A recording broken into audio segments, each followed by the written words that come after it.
Are you worried about overindulging during the holidays? Then we have the perfect snacks for you. Let's get started. Today, we're making delicious and healthy holiday snacks that everyone will love.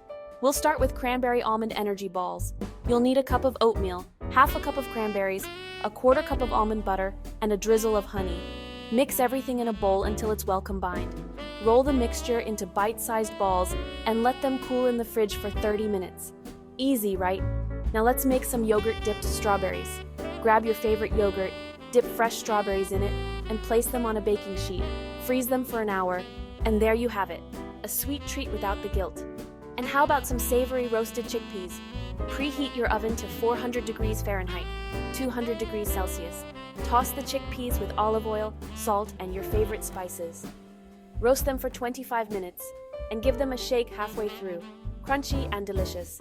These snacks are not only healthy, but also super easy to make. Perfect for any party. Try them out and let us know what your favorite is. Happy holidays! If you enjoyed these recipes, don't forget to like this video and share it with your friends. Happy snacking!